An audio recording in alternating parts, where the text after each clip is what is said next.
Welcome, everybody. I'm Dan. That is Bryce. This is kind of a crossover show. You're watching this most likely on Bryce's YouTube channel, The Hawk's Eye.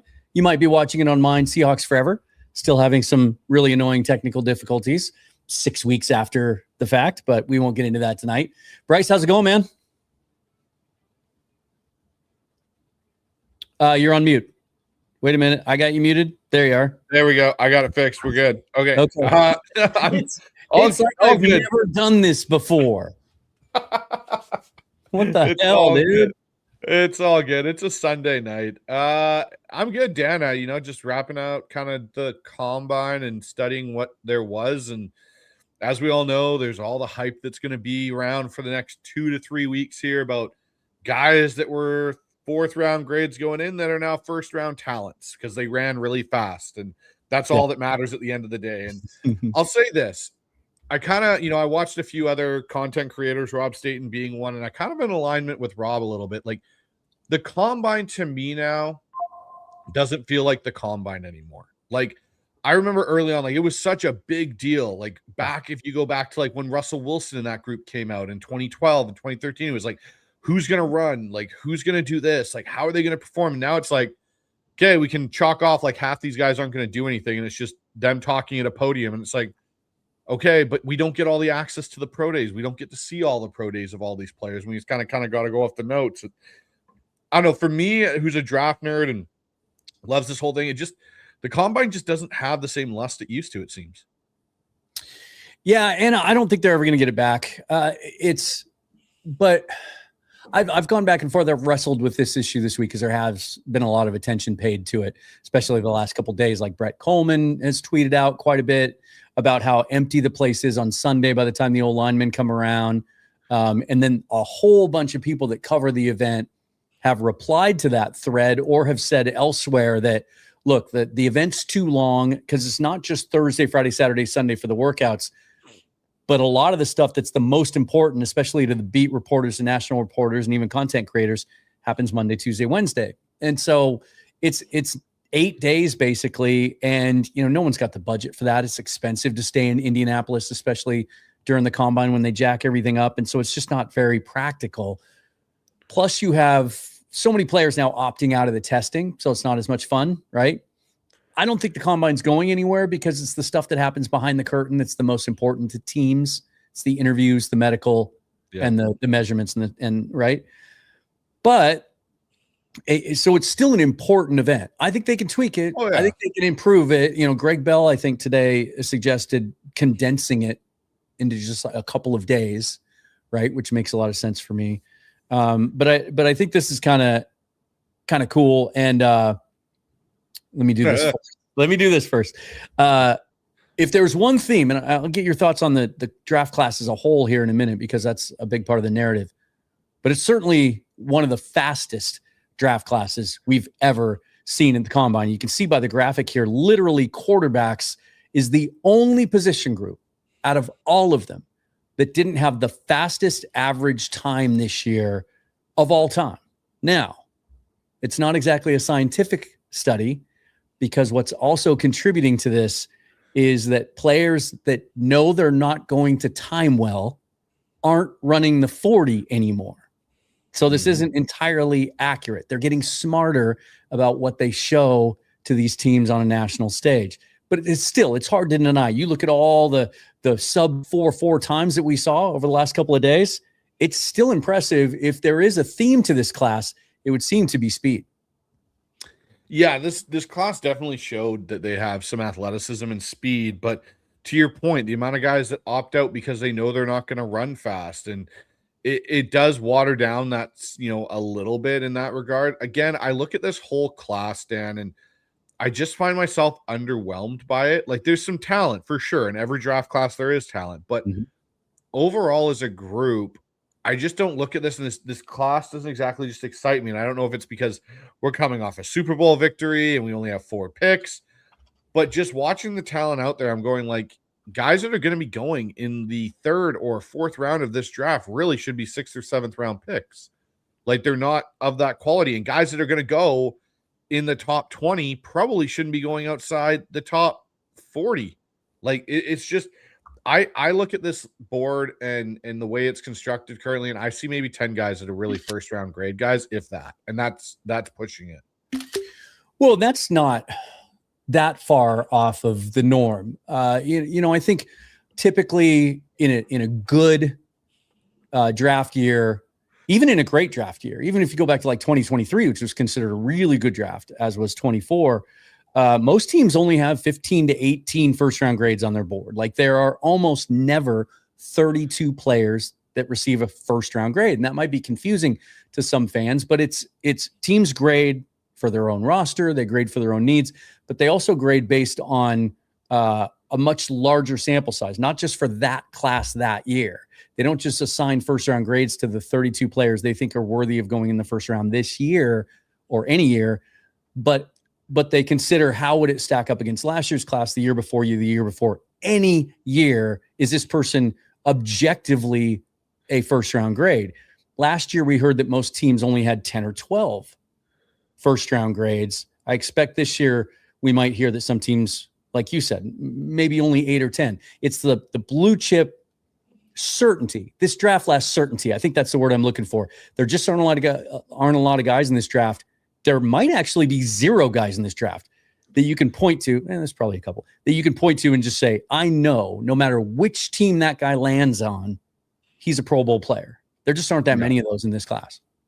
No, there really isn't. And I think you're going to struggle with this class to see longevity in it. And that's where I look at the 2013 class and a lot of similarities, where we saw guys in that class go. And that 2013 class, you look at how many retreads that were top 20 picks John Schneider took swings at later on, right? Like, after their first contract were done. And those guys were guys that we're talking about trying to get on NFL rosters, like, Barcarius Mingo and, Luke Jokel and all these other guys. It was like, holy, like, and it just showed how bad that class was. Like, you look at that 2013 draft class, our best player out of it was, in my opinion, a backup tight end that ended up being thrust into a starting role. And that's Luke Wilson. Like, That was one of our best picks in that class coming off the 2012 season. Like it screamed to the point of like, okay, yeah, you're really stretching to make guys more than what they are. Yeah, and Luke wasn't even the starter at Rice. He was, he backed up the kid that San Francisco took a couple rounds earlier. I did want to show this though. This is kind of funny to your point earlier. Like this is what happens every single year, right? Yep. This is like general. This is a chart. This is a very scientific study that I put together. Blind study, everything. Prospects that the general fan base, the consensus believe are worthy of being drafted in the first round. In January, it's like 40, right? And it's all over the place because the big boards aren't dialed in. In February, it goes up because we have the Senior Bowl and the seasons are ending and people can start digging in and studying the draft, doing their mock drafts and everything. But after the combine, there's like 90 guys that everybody thinks are first round picks, right? And everyone's sure of it too. I'm sure you run into this. I posted a mock draft today, and within 5 minutes, it like clockwork, it always works. You get called a moron like 10 times, like that what you're putting out there could never possibly happen. And there's no way that I might know as much or even be worthy of having an opinion as someone else. So it's just kind of funny. And then by the time draft day rolls around, as you said, there's only like 10 guys, because then it goes the other way. It's right. It's like, what? Why are we taking him? It's kind of funny how that goes. How do you feel just about the class as a whole? Like as a Seahawk analyst, as you look towards the end of April, only 3 picks in the top 100, picking in the at the end of every round. Like, how would you assess this class?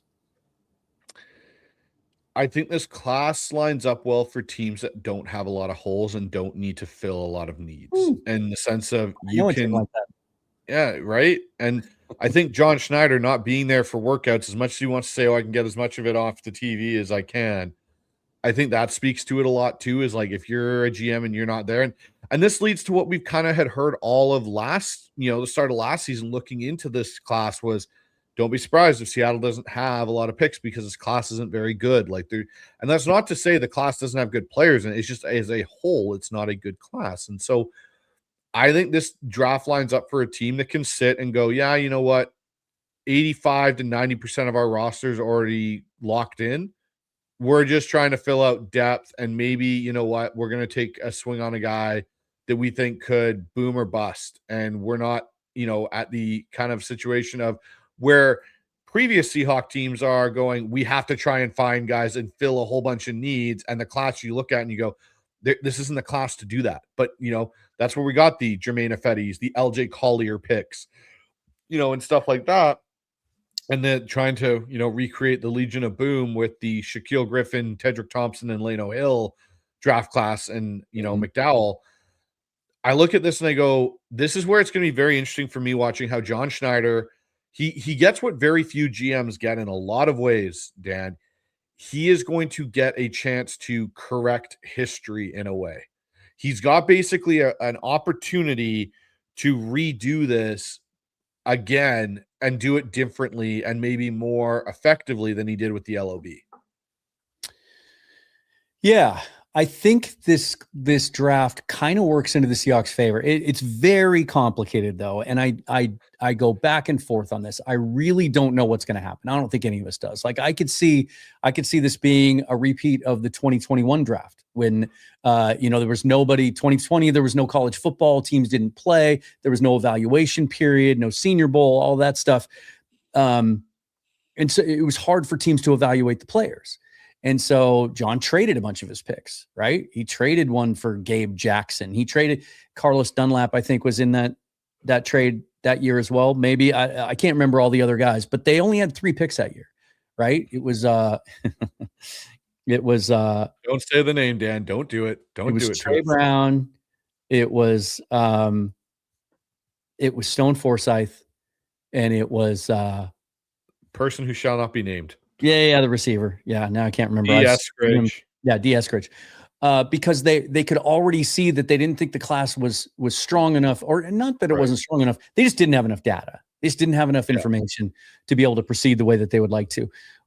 We've seen over the last 4 drafts, like how good this organization is and this front office is at their process and at whittling down their draft board and knowing exactly who they want to target. And if they feel like this is a weaker class, I could see them trading picks for veterans. Obviously, everybody wants us to trade for Max Crosby. We'll see how that goes over the next couple of weeks. But there could be other little deals out there as well that might make some sense. It also feels like the kind of year where, okay, well, it's not as good a draft, so let's try to get as many picks as we can so we have a better chance to hit, right? And so we could see John Schneider kind of going back to 2016, 17, 18, 19 John Schneider and trading down multiple times and ending up with 7 or 8 picks. The problem in a weak draft is finding teams willing to come up and pay the freight to give you proper value for moving down. So I could see it going either way, but I think you make a great point. And this is why I think the Seahawks have an advantage over some teams going into this draft, because this isn't a bad group of players. First of all, I want everyone to stop saying that. I'm so tired of reading it. It's not a bad draft. It's an uncertain draft. It's young because all the COVID eligibility guys are gone. So we're seeing guys coming out at 21, 22 at the most, some 20-year-olds. The 24, 25, 26s aren't as common this year. They're very rare compared to the last couple of years. So you're getting players that aren't fully developed. They're not physically developed. Some of them have transferred a bunch, so they've been getting different coaching on technique and everything else. But there's a shit ton of upside. And so it's going to favor teams that, as you said, don't have glaring needs, don't need absolute starters out of this draft, but can develop players and coach them up. And you might hit on some guys a couple of years later.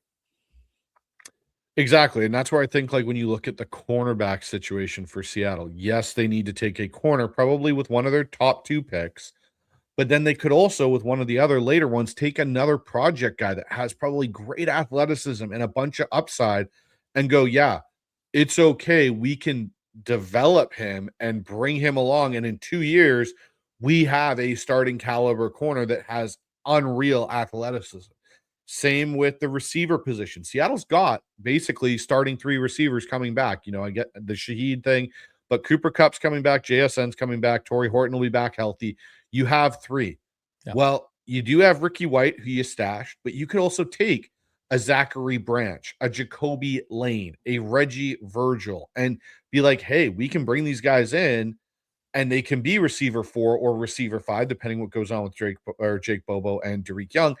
And yeah, maybe they're not ready to step in and be a receiver 3 this season, but they could be a receiver 4 and 5 and play 25% of the snaps all season. And then all of a sudden, like a guy like Branch, who his film at Georgia, you're not sure what you're getting, but he's got a lot of upside. But now all of a sudden he develops because you get him for 2 years and he develops. He's young, he's athletic, he's got this. And all of a sudden you're looking and you're going, wow, look at that great pick that we got later on. Because to your point, and what I've been saying is, this allows teams that are more established and have a concrete young roster. And I should preface that. That's the biggest factor here too, Dan, with Seattle's roster. They're young. You don't have a lot of aging issues either. Like, this is a young nucleus, a young core that you're going to have around for 5 or 6 years. So when you are, again, in these situations in the draft, you're not pressed to fill a bunch of needs because guys are getting old and retiring. You got to cut a bunch of guys. Like, you're in a pretty good spot. Yeah, and I think to compare it to last year, and the reason that that some people are kind of out on this draft class is last year we heard leading into it as well, lacking at the top, no certainty, not enough blue chippers, but it was fairly deep through about the top 100. And then you saw, I think that draft exceeded its expectations because you saw tons of starters coming out of that draft, all up and down, all the way through the 5th and 6th round. Some teams completely transformed themselves because of thehave rookie classes. The New England Patriots went to the Super Bowl, and their rookie class was a big part of it. The Cleveland Browns built a new core. Like they might have had the best draft in the NFL. And then even though the Seahawks had some injuries throughout the year, and so it didn't end with as much volume as we thought it was going to at the beginning, they wouldn't be in the Super Bowl without Nick Emmanwori and Gray Zabel. So huge contributions from those guys as well. I wonder. And this is my hunch. This is how I think John Schneider is going to handle this. I think we're going to be a lot more active in free agency than we normally are. And not necessarily, I do think there's going to be at least one significant signing, like a guy that fans go, whoa. And that you and I, if we're at the grocery store, have to like, run to the car and go home and do a show. But I think you're going to see a lot more like value, like third tier free agency. Maybe some of, John goes kind of to some of his past habits and we sign more 1-year contract guys this year because A, we have the cap space, and B, some of the big deals they're going to sign this year are going to eat up some 2027 cap space, right? So those 1-year deals might fit in well. I think he's going to we're going to see John Schneider at his best, where by the time we get to the draft, we're not going to have any gaping holes or desperate needs. And so however many picks we still have in the draft, you can just take a shot on upside. This feels like a draft potentially where you could see Seattle with one of their second to late picks take a kicker. Right? That's one of and as crazy as it is, but to your point, Dan, and what you're just talking about, I know this may sound crazy to everybody out there, but that's a situation you could be afforded where maybe there's a rookie kicker that Seattle looks at and goes, hey, like Jason Myers is a guy that we're going to have to consider with all this other stuff going on. How much are we going to pay him? And I get kicker money is still peanuts to other things. But when you start looking at some of those things in those deals, it's like, okay, like maybe we do see a kicker that we really like and we take a swing at it with our second to last pick or even our last pick of the draft. Because like you said, free agency, all these other things, you've done a lot of this maneuvering prior. You only have 4 picks and you're not going to be able to trade these picks to get 2027 picks because that draft class is one everybody wants their picks for. It's the reality of the situation. So combine wrapped up today. Offensive linemen were out there. It was a surreal experience for me to watch the offensive linemen this year because and we'll talk about some of them. Like there's a couple of them I love and I'm not opposed to using our first pick in the draft on an offensive lineman if that's the way the board falls. I'm certainly open. There's a couple of guys that I really like that, as much as I have said over and over again, they've drafted more interior offensive linemen than any team in the league in the last 5 years. They have guys that they're developing, Haynes and Cable doing Richmond. I think their answer is in-house to upgrade over Anthony Bradford, but you can't be closed-minded entering into any draft. And if there's a guy that you love that falls to 32 or 40 or whatever, if they trade down, or even 64, that you think could step in and be an upgrade at right guard and give you the kind of play that you want, you're going to take it. But it was weird to watch them this year. And for the first time in maybe 10 years, I was kind of doing some stuff on the side, playing on my laptop a little bit, texting, tweeting. Like we didn't have to watch every single move these guys were making because we didn't have to think about drafting 3 of them. Well, it was like on the show, I've had 2 shows recently, Dan, where I had Corbin Smith on for one. I had Curtis Allen on the other night, and we talked about the fact that, like, especially the Corbin one, like, Seattle doesn't have to go and stretch for an offensive lineman unless there is somebody there that you can. John Benton comes to you and Mike Macdonald and John Schneider goes, bang on the table, I need that guy. You give me that guy. We have a top 3 offensive line in the NFL the day that we get him in the building. Okay, then there's a conversation to be had. But everything that I have heard is how much John Benton likes the 5 he has. It's a big reason why he stayed. He loves the youth. He loves the continuity. He really does love Anthony Bradford. But to the point of this, yes, Anthony Bradford is probably the weakest link on that offensive line. But I would say Anthony Bradford right now is an average guard in the NFL. And yes, people will go and point, as you know, as well as I do, hey, look at all these bad clips. Let's put them all together and make a 3-minute highlight reel. Cool. Guess what? I could do that with every player in the NFL, and you can make do that with Bryce Coutts. Yeah, exactly. But what you're getting is continuity, something Seattle hasn't had. They're going to return all 5 starters. You're going to return 3 of them for the next 3 years potentially in Lucas, Zabel, and Cross.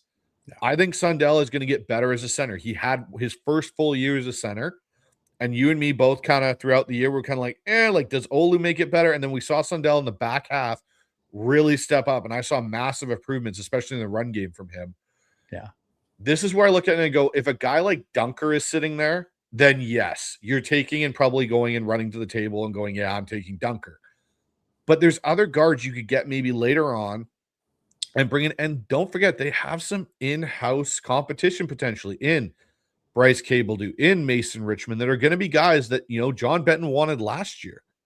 Yeah. And so they're going to be guys that are going to be a part of this competition going forward. So it's going to be very interesting. And you notice how I left Christian Haynes that discussion, because I got a feeling Christian Haynes isn't going to be on the roster. I do too. I think he's going to be traded for a late pick. I think there's enough teams out there, especially on day 3, if they didn't get a guy that they like earlier in the draft, because it's a solid interior offensive line draft, ironically enough, that, especially if they're a zone-based team where, maybe they throw us a conditional 6th, anything. Like I agree with you. I think he's no longer in their plans. And we both agree that Bryce Cable is the guy that physically looks like he's capable of taking that spot. And we saw some really good flashes from him last year.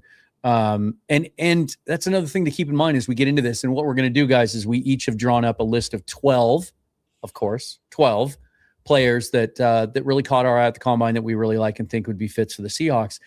But when the Seahawks if you could walk into their war room, which you're never going to be able to do, you would see their draft board, right? Where they have all of their prospects, and they usually whittle it down to, I've heard like 100, 120. Like it's one of the reasons that they've gotten so good at this the last 4 or 5 years is they shrunk their draft board down.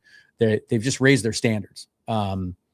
And they just have guys that they are willing to draft and guys that they aren't. And so they'll have them off to the side with their grades, right? And then they have their horizontal board of what rounds they have guys graded in. And then they have the league board where they follow along as the draft commences. Well, then they have their pro personnel board also in their own roster. And you hear John Schneider say, we grade for our own roster, right? So if they're thinking about taking a Kalen Rutledge in the second round, or a Chase Basantis in the second round, right? Or a Bo Stevens in the third round, they're comparing that player not to the other guards that are available at that spot, but they're comparing him to Bryce Cable. And if he's not better than Bryce Cable, well, there's a safety we like, and he's got the same grade, and we have a stronger need there. They're going to take the safety. They don't do these things in a vacuum. No, they don't. And that's the key thing. And I think that's what sometimes gets missed when people and fans look at and go, why didn't you take that guy there? He was sitting right there in your lap. And you go, well, does he grade better, to your point, than the guy that we've already got in the building? And I think that's where it's going to be really interesting. And you stole 2 of the guys that I like in this O-line group outside of Dunker there, Dan, and what you were saying in Rutledge and in Basantis there. But it's one of those things where I think the best thing Seattle has done is 2 things. They gave the draft really back to John late in that Carroll era, really let him and his group get into it. And John went through that process of, how do we shrink this? How do we make this board more realistic to us and what we're going to be dealing with, rather than having this massive board where we get lost in it? Because you really can get lost, right? And get kind of chasing rabbit holes and being like, okay, we've lost sight of what the goal actually was coming into this draft.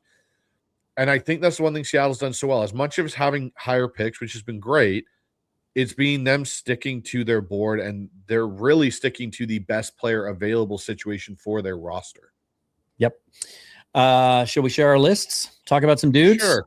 All right. So let's go to yours first. This is Bryce's draft watch list. He's got it divided into 4 positions of need.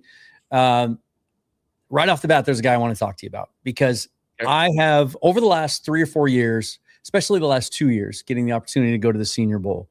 Like, I've been watching prospect tape and doing mock drafts and writing for draft websites as far back as 2012. But I never really had a ton of confidence in my scouting eye, right? I didn't really care if I was wrong or not, because I'm not being paid to draft these players. But as I started doing this, and this became my full-time profession, it started to mean a little bit more to me. What I started to find, especially last year when I went to the Senior Bowl for the first time, is I kind of get quite a few things right. I mean, everybody misses, and I'll admit when I'm wrong on somebody. But I'll see somebody at the Senior Bowl. This happened again this year too, because we're so behind on scouting because Seahawks had to go win the damn Super Bowl. that I'll see a player that I just haven't watched on tape or wasn't familiar with that I really like, that stands out to me. And then lo and behold, he turns out to be a high draft pick and becomes a really good player. Gray Zabel is a great example of that. Like day one last year in Mobile, I didn't know much about Gray Zabel. I'd heard his name. I knew he went to NDSU, and that was about the extent of it. He was the best offensive lineman on the field, and I could tell within 10 minutes. And so but this Danny Dennis Sutton is one of the most perplexing prospects I've ever studied, because he went out and tested great. In fact, here, let's look him up here on the combine results. Let's go. Danny Dennis Sutton from Penn State. We're talking great size, 6'6", 256, 33.5-inch arms, big hands. Ran a 4.63 40 with a 1.63 10-yard split, a vertical jump of almost 40 inches, a 10-11 broad jump, and a 6.9 3-cone. He's got a little nifty those are elite step. testing numbers. And yet, when I watch the tape, it's like I'm watching it on 70% speed. It's like he lumbers. He doesn't have a quick first step. He takes these slow. It looks like he's dogging it, but yet he's throwing tackles out of the way and getting strip sacks and making plays. He was really productive on the field. It's bizarre. What do you like about Dennis Sutton? Talk me off the ledge here, because I don't know what to make of him. He is polarizing. I put him on the list because when you look at what Mike Macdonald wants in his edges now, he doesn't necessarily need quick twitch and speed. He needs power. That's what a lot of the edges. You look at Tank Lawrence, you look at Derek Hall, who have been, and even Chenna, have been the most, they're more power rusher than they are speed, quick twitch, multiple move rusher. Like Boye Mafe was more of a quick twitch guy, and Boye's kind of struggled in the Seattle system since Mike Macdonald's taken over. Yeah. What I'll say about Danny Dennis Sutton is he has that, but what you can, again, we were talking about, okay, this is one of those classes where you can take a guy and develop. If you take a Danny Dennis Sutton and develop him and add to his game, like he's still a young prospect. He's not super old. But like you said, he's just chucking tackles and looks like he's going only at 70%. Yeah. I think he's one of those guys where he needs to fully, I don't want to say fully commit, but I think one thing Penn State didn't do well enough was really hone in on what he was great at. They kind of moved him around a bit on that defensive line, and it didn't really let him get into a groove. I think if he comes in and you say, hey, look, this is what we want you to do, this is what we expect you to do, you might see a better player. But I just look at his upside and his physical abilities, and I go, those are things you can't teach. You can't teach the size. You can't teach the speed. What you can do is teach technique and get it better and get that motor going a little bit. And I think that's, for me, where I look at him and why I have him a little bit in my, for me, above Zion Young, is I think there is more athleticism there than Zion Young. I like what I saw from Zion Young. You know that because we were at Senior Bowl. Yeah. These three guys were all three guys I raved about at Senior Bowl and loved, along with Derek Moore, who's just not on my list. But with Sutton, it's more of he has better athleticism than Zion Young, and I think could be a better long-term pro than Zion Young. Yeah, and Young we've talked about on this show before. We certainly talked about him in Mobile. Like, the power is enticing. He looks like a Seahawk, Mike Macdonald edge. There's some character issues. He was just charged with a DUI. He got back in December, and there was another charge that went along with it. So that has to be answered. We know how the Seahawks can take guys off their board for things like that. But the power is pretty undeniable. He didn't test in Indy, though, and that was kind of a bummer because I think he was healthy. Right, we saw him at the Senior Bowl. Yep. And he wasn't even, he had a good week at the Senior Bowl, but he was one of those guys who went to every practice and even played in the game, and yet he ducks out of this. So I'll be looking forward to his pro day for sure. And then Gabe Backus is a guy that I just, the more I watch him, the more I fall in love with him. He's kind of dense, he's kind of compact, but and he's got that power too that Young has, but he's got some juice to him.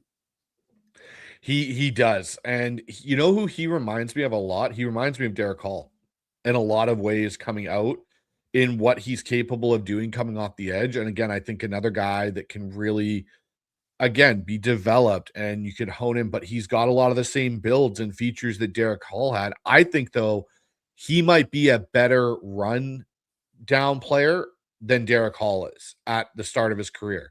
Derek Hall, we've seen, has kind of grown into that role, especially this year. You saw him really, I think, take a step in that area, which was something this offseason. I know you and me and Brandon were talking about it training camp, where we said, hey, the difference between Boye Mafe and Derek Hall is Derek Hall might be the better pass rusher, but struggles in run sets. Boye Mafe is the better run defender, but needs to get home more. Throughout this year, I'd say Derek Hall took a step in the run game. However, with Jackus, I think he's a guy that you could plug in and he could play on rundowns for you and be effective in that role.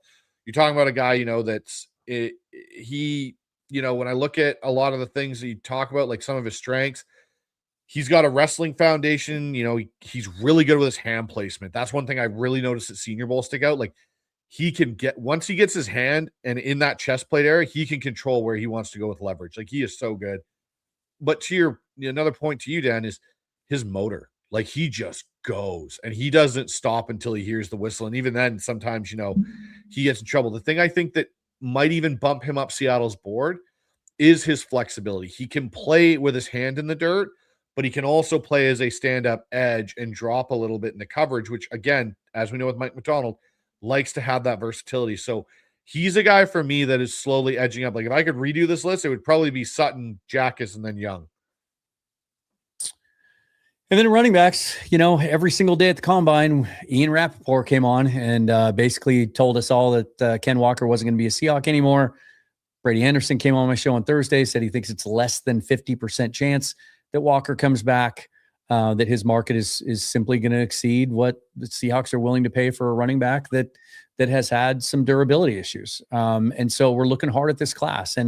And from the beginning of the process, most of the conversation I've seen, and certainly my opinion about the draft, and I know we all agree because we talked about it a lot in Mobile, is it's a solid and deep running back class. There's some people I've heard lately, though, that don't think so. But I disagree. I think there's starters all the way through. Potentially, you can get starters in the 4th and 5th round. But these are 3 guys, and I know we're going to have some carryover on a couple of these guys. What do you like the most about these 3 guys? And are in your opinion, are all 3 of them guys capable of coming in as a rookie and playing starter snaps? Oh, 100%. All 3 guys, in my opinion, you could line up and say day one, you're the starting running back in the tandem, and we're going to give you the ball 15 times a game. The thing I like about all 3 of these guys is, to me, they're a little bit of Walker and a little bit of Charbonnet mixed. You get a little, like with Katron Allen, he's got some speed to him, but he's also got the power. And I think that's the one thing. If my guess is Ken Walker's not back, Zach Charbonnet's not back till October, let's say, depending on how his knee recovery goes. I think it's going to be December, man. It's already March, and he just had surgery. Yeah, so we're talking about a guy that's not going to be there till a mid to late season. Kenny McIntosh, I know there's a lot of people that are, I can't wait to see Kenny. Kenny's coming off now 2 ACL injuries and knee injuries in his career. Mm-hmm. He wasn't known as a speed guy early on. George Chalani, yes, he played the number 2 role in the playoffs. He played it okay. I wouldn't say he knocked it out of the park in any stretch. And then it's Jacardier Wright and Cam Akers and Velus Jones are on their futures deals. Like, you kind of got this weird collection in this room of guys. And so when I look at the Mike Washington Juniors, the Jonah Coleman, who's been a guy, I've been high on from the beginning, and Katron Allen, I look at guys that can do it all. Yes, they're not maybe exceptional in one trait, but they're good enough in all of them that they come in and are factors in a wide zone scheme. And the one thing I like about all of them in this wide zone offense is they can all put their foot in the ground and get north-south and run somebody over. They can all catch out of the backfield a little bit. They can get effective, and run 40 yards. And I've seen all 3 of them do it at different points in their career. And they're all backs that are big. They're not tiny. We're not talking about guys that are sub, 205 pounds. We're talking Jonah Coleman's 220 pounds. Mm-hmm. We're talking 223 for Mike Washington. For Katron Allen here, hold on, I've got it here somewhere. We're talking of another back that is just over 215 pounds. Yeah. Right? Like, we're not talking about small running backs. We're talking about guys that are big, powerful guys that can really affect the ground game. And this is where, for me, like, if I had to rank them, And I think, the talk about David Montgomery being a trade asset for Seattle as a guy they may look at trying to trade for. You listen to read Jeremy Fowler's piece. I think I would take Jonah Coleman because he's younger and he gives you the exact same skill set as Montgomery. And you're going to get him on a, that's a 4-year deal. Yeah. And that's who I think he is. Like Jonah Coleman, like watching him at UW, I've watched him live. I've watched him for the last couple seasons. He has great contact balance. He's a guy that finishes runs. He can run between the tackles. He's got enough of a burst to get you, those 20-plus yard runs. And he's got soft hands. He can catch out of the backfield. He's a guy I really like. Yeah, and it didn't surprise me that he didn't run because he's probably a 4.6 guy, and it wouldn't have helped him. We'll see. If I'm Jonah Coleman, I'm not running at my pro day even. It's just not. It's just irrelevant. Like it's not part of his game. He's got enough burst to get through a hole. He doesn't need to run a 4.3, right? Not everybody does. Mike Washington blew me away at the combine. Let's go back to the screen share here. Chris Rose, where do you have like the best we knew the size was the there, SEC, right? So when that kid just keeps elevating his game and playing his and best we see a lot of breakaway against the runs best, on this tape. that gets my attention. But They had a great Senior Bowl 4.33, week as well. I didn't see that coming. Yeah. 4.33 with a 1.5, 110-yard split, 39-inch vertical jump. You can see his broad jump right there. 10.8, a 92 athleticism score for next-gen stats. That's number one for all running backs. Really, really, really impressive guy. Go ahead. Well, I was just going to say, like, for me, all three of these guys I could all see being Seahawks picks early. And that's the thing I think you might see from Seattle. You might see Seattle with their second highest pick take a running back, because I personally, like, I watched your show with Brady and everything that I was hearing, and even talking to people that I know that are reliable sources, it's becoming more and more clear that the likelihood is it's not that Seattle doesn't want Ken Walker back. It's Ken Walker's market is going to price him out of Seattle. And part of that's the Super Bowl tax. And part of it is other teams lacking running backs, right? Like, I got a feeling Ken Walker will be playing in the AFC. That is my thought process. And just to illustrate why they need a running back, and I've been saying for quite a while now that even if they bring Walker back, they're still drafting the guy, right? And if they lose him, I think you're signing a significant veteran in free agency, a recognizable solid veteran in free agency, and still drafting one. And this is why. And this is a cautionary tale as we get heavily into draft season now, for any of you that ever want to when you're talking about the draft, say, we don't need that because we're good there, right?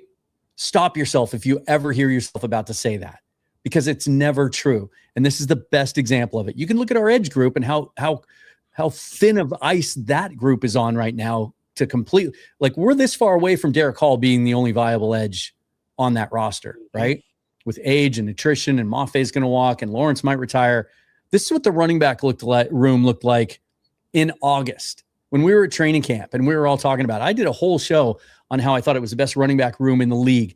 All 6 of these guys on rookie contracts, the most talented, the deepest, the cheapest, and youngest running back room in the entire league. You had Walker, Charbonnet, Ken McIntosh, George Helani, Damian Martinez, Jacardier Wright. And then what happens? McIntosh tears his ACL. Well, let me just show you what it looks like now. George Helani is your only rostered running back on the 53-man roster that's healthy. Cam Akers, Jacardier Wright, practice squad. Akers, 2 torn Achilles. Wright couldn't stay healthy even on the practice squad last year. And oh, by the way, I didn't even realize this last year. He's already 26 years old, and he's coming off his rookie year. And then you have Kenny McIntosh coming off his second ACL, and Zach Charbonnet with a fresh ACL won't be back till December. That's why you're never set. You're never good in a position group, and you always want to add talent, especially the running back room. I just wanted to show that because that is certainly why it's a need. Let's talk DBs, because this is one too that I think, even if I think we can all agree that they're not going to bring back Reek and Job. In fact, I feel the same way about Reek that I do about Maffei. I think he's gone no matter what. I do think they're going to try really hard to bring Joe back, and I think he ends up re-signing. He's a different personality type, quiet dude, doesn't like to deal with press or talk to people really. He's really comfortable in Seattle, and he loves the organization. They gave him a shot. He became a good starter. I think they get something done with Job, but that's not enough. Like, you have Nehemiah Pritchett and Devon Witherspoon, and that's kind of it. So they're going to have to draft a guy 2 and potentially high. Cornerback is going to be in play at 32, right? 100%. And I think Chris Johnson's a guy, with how he performed even at the combine, what we saw at Senior Bowl. I think he's a guy. D'Angelo Pons is another guy out of Indiana. I think that's going to be a guy that could be in play. I know he's a little bit on the smaller side at 5'9". Tiny though, dude. I don't know. There's no place for him to play in the slot in Seattle. Well, he's not solely a slot guy. I think he can play outside better than some people think. And I think he's a guy where, again, you can move him around and be a versatile chess piece if you need. Taco Davis is another guy to watch. Yeah, in a lot of ways. And I think he can play outside and do some things. Taco Davis is another guy. I thought both the Washington corners, him and Bryce, basically killed the combine from their perspectives in a lot of ways and did a lot of good for themselves. One guy that I didn't list on here that we saw at Senior Bowl, and it looked like he had a rough week there. I remember we were all kind of like, really? Like this guy's going to be a guy, is Dalen Everett out of Georgia. Yeah, I think he's a guy that when I watched him at Senior Bowl, I was like, man, like, this is a rough week for you. And then now I've gone back and watched a lot of film on him, watched him, play. And I'm like, yeah, I think he fits the system. He's 6'1". He's just short of 200 pounds.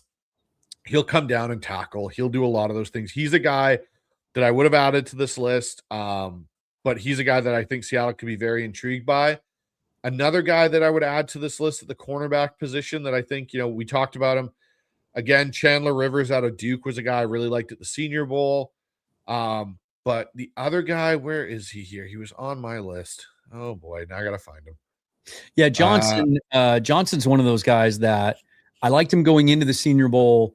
He didn't have a great week in Mobile. He didn't have a bad week. He just didn't do anything to really stand out. He was learning to play press. Like they just didn't ask him to do that at San Diego State. Played a lot of bail technique and a lot of off man and a lot of zone, but really, really good in run support. Loves to come up and hit. Good technique. I thought his mirroring was really nice down in Mobile. And then you hear the interviews and you listen to him talk and you hear the passion and how much he loves football and just what kind of a dude he is. And wait a minute. I guess some people were saying that we were getting the NFL audio coming through, which shouldn't have happened because I muted that tab, but I'll just close it altogether. Sorry about that, guys. Oh, it looks like only when I was pulling up the stats page. Okay. Where was I? Johnson. And then you hear that he turned down big NLI money to leave San Diego State to stay there. And he was like, he checks all the Seahawk boxes. Unfortunately, he might've been so good at the combine because the one question about him, other than, can he thrive in press man? Can we teach him how to play press? Was long speed. And he goes out and runs a 4.32 or whatever it was. Now I closed the page. Just blew everybody away with his long speed. That was unexpected. Yeah, no, that was the thing I think that's going to make him a lot more money and make him move up that draft board that much more. Doesn't think he makes it to 32 now. I think he still makes it to 32. I'm not willing to say he's a top 20 pick. I still think Baldinger just put him as his CB1 today. Did you see that? No, I didn't see that. He put up his little handwritten whiteboard with his prospect rankings, and he had Johnson #1, which I think called him out on that, but this is where I think it goes back to your scientific graph there, Dan, where he's now sitting in that 87, and then as we get closer, he'll drop. Right. He'll drop down. And I think it's because, again, this is where people get enamored very quickly with what they do number-wise at the combine. Yeah. And then you'll go back and watch some of these guys that maybe didn't test as well, but you'll go watch their film and be like, oh, yeah, that's why that guy's above Chris Johnson. Or though that's why that guy's like a good point of that would be a Dalen Everett would be a guy where I'd look at it and be like, yeah, there's a reason Dalen Everett could be above Chris Johnson. Another guy that I didn't mention that I think had a rough Senior Bowl, rough combine, didn't test well, but his tape's actually really good, is Julian Neal out of Arkansas. I have an idea about him. He was a guy that I liked early in the process because of his size, his length, his press ability, everything about him, ball skills, production. And then He didn't do anything in Mobile. Didn't look very good at all down there. And then he tested bad. He had a bad day. Yeah. He lost himself some money. And I was watching it thinking, man, if ever a corner looked like a safety convert to me, like Kobe Bryant did, right? He's got the size for it. He loves to come up and hit. He's physical enough. He's got the long arms, and he's got some of the corner instincts. He just doesn't have the long speed. And then like 10 minutes later, Charles Davis goes, I wonder if he could be a safety. It was another one of those moments where I was like, I'm not so stupid after all. But yeah, I was really disappointed. He had a day to kind of forget. When we look at this chart again, sometimes guys go in and then they come back out too. Like when we were in Mobile, we all fell in love with Jennings Dunker and thought, well, he's not making it to 32. And then between then and yesterday, everybody forgot about him, and he wasn't being mocked in any first rounds. He's in like the 50s and 60s on everybody's big board. And now after today, it sounds like he's back in the first round again. So yeah, I think he's going to be a guy that's going to, bounce. Another guy that I like that, could fall to 32, maybe. Like, again, we're not going to see, I think, a bunch of corners go in the first round. I just don't see it because a lot of teams don't necessarily have corner as a massive need on their board. Colton Hood's another guy that I'm still intrigued by, as a guy that could maybe potentially fall and be around in that range again for Seattle. Yep. I liked him at Senior Bowl. I think he fits what Seattle wants. He's 6 foot, 193. He's aggressive. He'll come tackle. He's a guy that I'll be interested of. The more I do mock drafts, I probably go corner about 60% of the time at 32, because I'm honestly not quite sure what they're looking for in an edge player. We haven't seen them draft one under Mike Macdonald, right? Yep. So we really don't know. Are they looking for a twitchier guy? Is a guy like R. Mason Thomas in the conversation, even though he's, a little bit smaller, not a great run defender yet, but he's maybe got the best get off in the class. Are they looking for a guy like that? Are they looking for a guy like Malachi Lawrence, who has all the athletic ability and pass rush skill in the world, but needs to learn how to defend the run? Like, we don't know. Or do they want a big base edge, right? Do they want a Dennis Sutton, or, a Max Llewellyn, or, there's a couple of guys in this draft, right? An LT Overton. I don't know, but corner, we kind of know what they like and what they look for.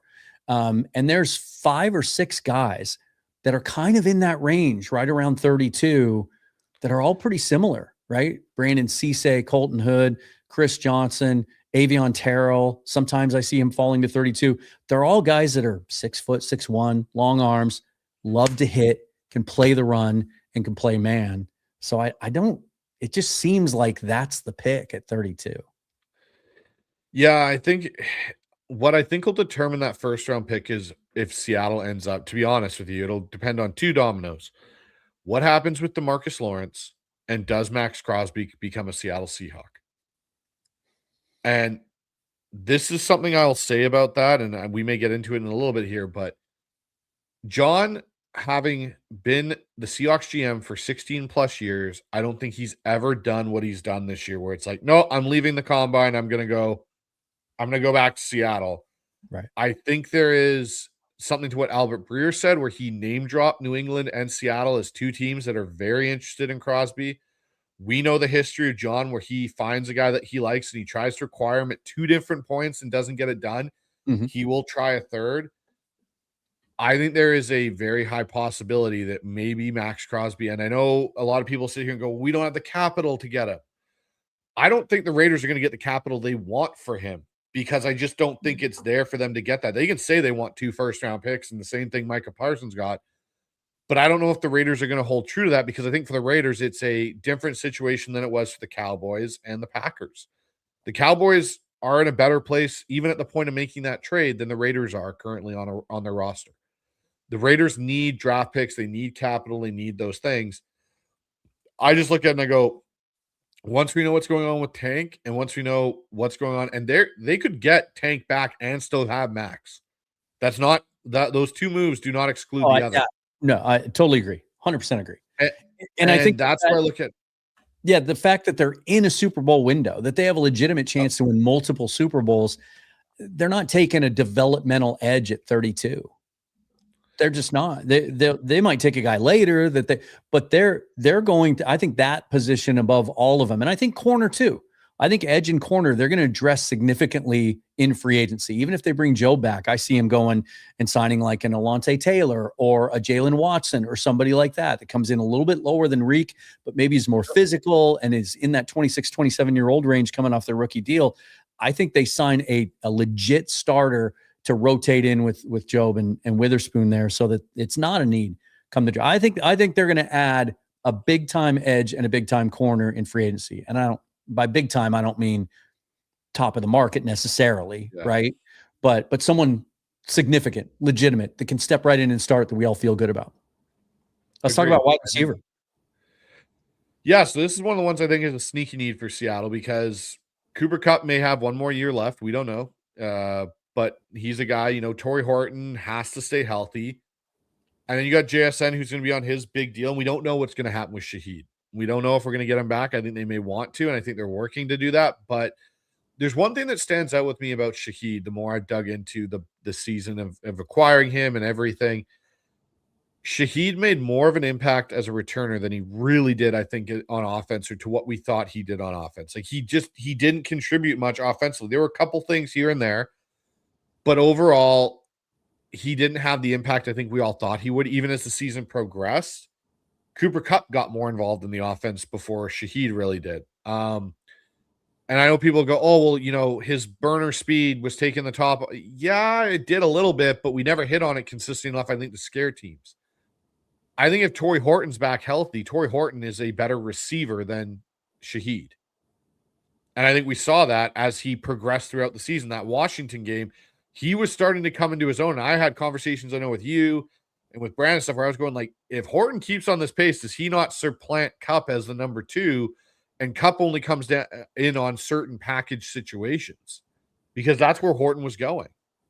And so when I look at the receivers, I look at, like, can we get a guy in here that's going to give us, again, something a little bit different? And Zachariah Branch, to me, is a guy, he's 5'9". I get it. He's not huge. He's not going to, blow you away with the size. But he kind of gives Seattle something I don't think they really have, which is a slot guy that can take the top off. Like, we're talking about a guy that's going to run sub 4.4 speed, and he can just go. Like, it's not like a long buildup. Like, he's quick, he's twitchy, he can do the jet sweeps, he can do some of those things. And I think with Brian Fleury, that's something we may see more of in this offense this year, is more of the jet sweeps, more of those motion things than we did last year.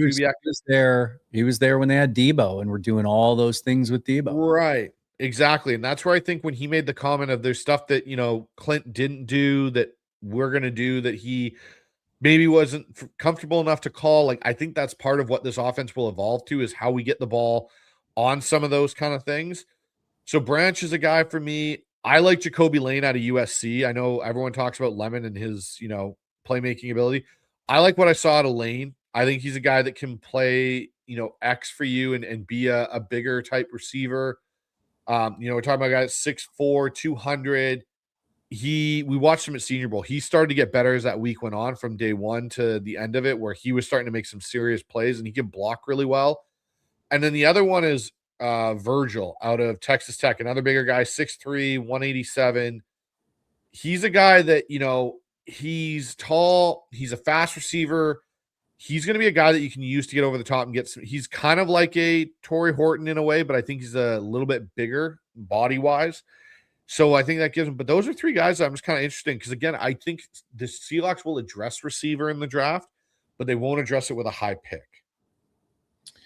Yeah, receiver is one of those positions you take every year, for special teams purposes, and guys get hurt or whatever. And like you said, even if they bring Shaheed back, I think it makes sense to add another guy this year, because I do think 2026, the last year we're going to see Cooper Kupp in a Seahawks uniform. It wouldn't even surprise me if at some point during the season he kind of announces it's probably not his style. He likes to keep things kind of close to the vest. And then Horton, I just, as much as I love him, I cannot trust him physically, like, to get through 17 games. And so it's funny, you were looking at bigger guys, except for Branch. But as I was looking at this wide receiver group, I was kind of looking at Shaheed type players, and there's a bunch of them in this group. I got a couple of them on my list, but like Brennan Thompson, Deion Burks, Branch, who's Kevin another Coleman, Kevin Coleman, Caden Wetchen, smaller guys that are really, really quick. And some of those guys have return ability. And then there's another guy that's going to be on my list too. So let's go to that. I didn't go by position, but I kind of did. I started with corners too. So I got Chris Johnson as well. Talked about him, Cisse, Hood.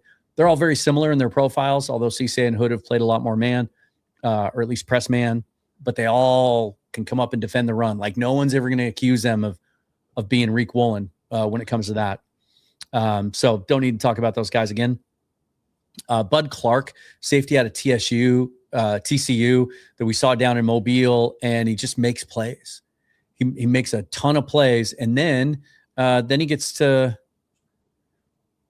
the combine, and he goes 4.41 with a 1.56 split, a 38-inch vertical, 6'1", 188.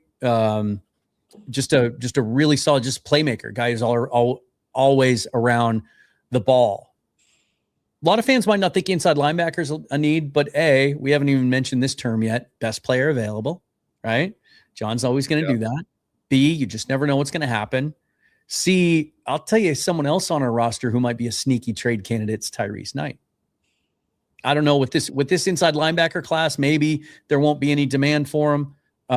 It's been a long time since we've been able to say that we have a good inside linebacker class in a draft, but this one really is. There's some guys that are going to go in the top 10, and it's going to drive some traditionalists crazy because positional value and all of that.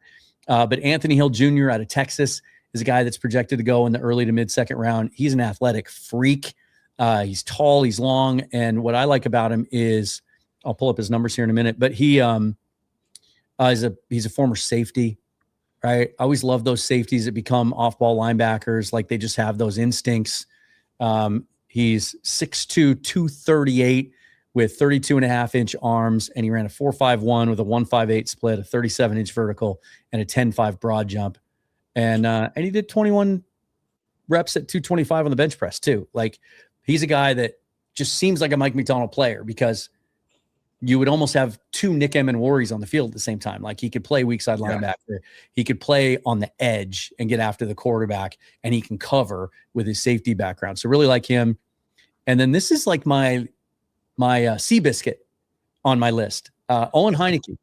I was not familiar with your game before the combine. And when I watched him work out, I thought he's kind of small, but and his numbers he didn't blow the combine away. 4.62, 34.5-inch vert. But first of all, the size was deceiving. He's 6'1.5", 227, same weight as Drake Thomas, and he's 2 inches taller. Dan, I was going to say, this linebacker group that you're bringing up and why this is such an interesting topic is Drake Thomas. He is a guy that, what do you do contractually with him, right? Like you got to think, like realistically, Tyrese Knight, Ernest Jones are under contract. Drake is a restricted, I think, or exclusive rights free agent. Yeah. So again, this makes it interesting. What do you do with Drake Thomas? And then you've got Chris Paul, who we did pick up last year that I believe they brought back on a futures contract. So both these linebackers you're talking about, I think fit what Mike Macdonald wants and could start at some point in their Seahawks career. Yeah, and the thing that really stood out to me about Heineke is he was the best guy out there other than maybe Jacob Rodriguez and Kyle Lewis, I thought, in the drills. Like his footwork, his back pedal, his drops, he was like teaching tape. He was so good. And then you watch the tape and you read the profiles. He's just a junkyard dog, similar to Drake Thomas, right? Just high motor, sideline to sideline, in on every play, really fun player that you can get on day 3.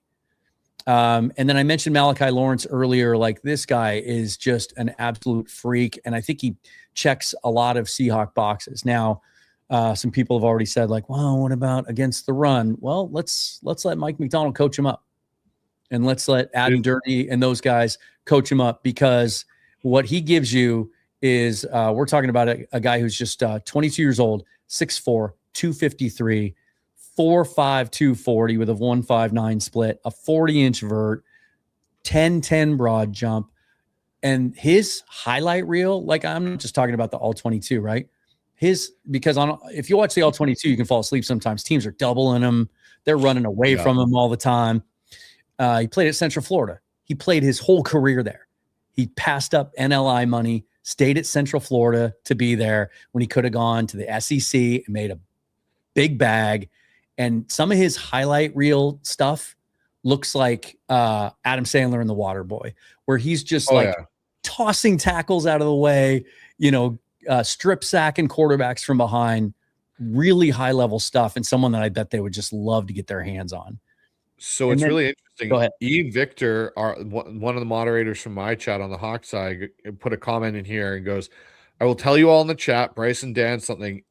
Malachi Lawrence Malachi is my cousin. Yes, he really is. He's going to be good wherever he goes, and his character is great. Nice. And then I've got kind of the anti-Malachi Lawrence at edge in Mason Rieger, a guy that you might be able to get with that 6th round pick, right? He's like, look, he's like the typical day 3 edge player. Like, let's not beat around the bush. Like, he's a big, tall, white guy from Wisconsin, right? But I thought he moved really well. He's 6'5", 251 with 33-inch arms, 4.78 in the 40, 40-inch vertical. And then you turn the tape on, and he kind of reminds me of Jack Sawyer. Like, just relentless motor, really good technique, setting the edge in the run game.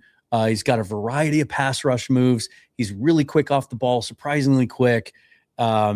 He's got a really cool combination of power and speed, and he just never quits. He is hustle all the way through. He's a guy that I would love to have on day 3. A couple of running backs. We talked about Mike Washington already. Seth McGowan's a guy that I was really impressed with in Mobile because he ran so damn hard. And I think actually he and Mike Washington were at like New Mexico State together, I think. And then they both transferred. McGowan went to Kentucky and Washington went to Arkansas. Imagine that team. But McGowan is a guy that I think you can get in the 5th or 6th round, but he could become a starter. Let me just pull his numbers up here real quick because he tested better than I thought he would based on what I saw in Mobile. I just thought he was a guy that ran really hard. Like, he kind of reminded me of, remember Evan Null a couple of years ago out of Northwestern, went to the Senior Bowl and just like broke helmets. He wasn't that extreme, but where are you, Seth McGowan? There you are. He's 6 foot 223, really good size. It's kind of how the Seahawks have liked him. They've typically liked their running backs in that 5'10" to 215 range, kind of in there.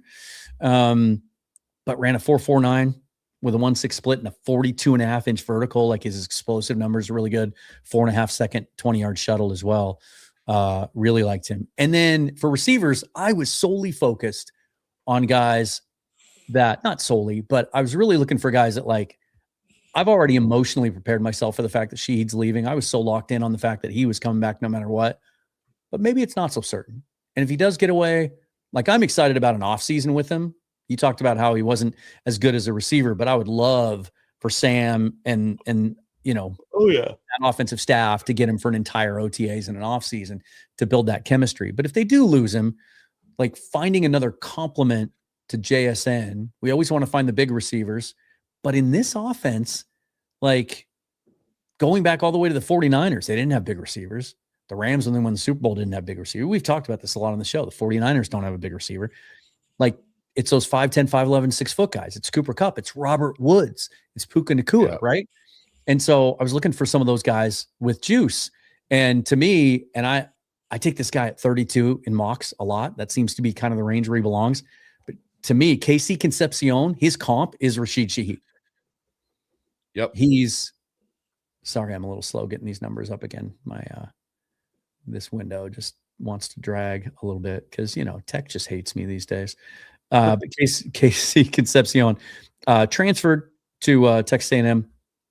He was first time he ever touched the ball as a punt returner for the Aggies, took it back for a touchdown. 6 foot 196. He looks smaller on the field, but he's a legit 6 foot. And just he had they don't have his numbers up here. He had the best gauntlet of anyone of the wide receiver group. Ran straight down the line, really soft hands, great body control, can return kicks. It looks like he needs development as a route runner. Most of these small receivers coming out of college do, because they mostly just ran a bunch of slants and bubble screens. But really, really like him. He's projected to be a first-round pick. And if they don't bring Shaheed back, I think he makes a lot of sense. And then Jeremy Bernard, who opted out at the last minute of the Senior Bowl, we were all kind of bummed. I know Brandon Kane was really bummed that he did that. But he looked every bit the part. We know that Seahawks love their Alabama guys, their SEC guys. He's more of that kind of, well, I'll put it this way: 6'1", 206, 4.48 40. Decent testing numbers, but he just looked really smooth, looked really natural as a route runner and his movement skills. And then Daniel Jeremiah put his comp up on the screen. Do you remember what his comp was? Did you see what his comp was from DJ? No, I didn't see what his comp was. Some guy named Jackson Smith and Jigba. Oh, geez. Can play inside, can play outside. And you're probably getting him in the third round with they're even showing it on JSN 6 foot and 5/8. Jeremy Bernard 6'1" and a quarter, 206. JSN was 196. JSN ran a 4.52. Bernard ran a 4.49. They both broad jumped 10.5. I thought that was kind of interesting. One receiver I forgot to mention that was a guy I loved at Senior Bowl that fits exactly what you're talking about. That smaller, shiftier guy that can just get open. And I don't know how he did it, Dan, but he was always open at Senior Bowl. Like, it didn't matter the corner he went against. And I know I pointed him out a few times too, but he doesn't go to a big school that everyone's going to talk a whole lot about for knowing receivers. And that's Cyrus Allen out of Cincinnati. And he's that 5'11", 180, 190 guy, but he just gets open. Watching him run some of the routes, and he went against a Colton Hood, and he went against some of the bigger corners that were Chris Johnson, and he would just get open. And he's one of those guys that, again, if we lose Shaheed, he's a guy that I could see them potentially looking at. Was he a snub for the Senior Bowl? He's not listed. He was on the Senior Bowl roster. I mean, not the Senior Bowl, the Combine. The Combine? Interesting. Maybe. A couple other guys that really caught my eye. Skylar Bell from Connecticut, I thought was really good. Another guy that he's built the same way as JSN, 6 foot, 192, ran a 4.4, was really, really smooth. All the explosive testing was good and incredibly productive at Connecticut. Like, just a ton of games, ton of experience, ton of productivity. There's a bunch of guys I like. I wasn't blown away by the defensive tackle group, mostly because none of them worked out. Most of them didn't work out. And the guys I did like were smaller guys. I thought Zane Durant had a good combine, but he's a smaller 3-tech.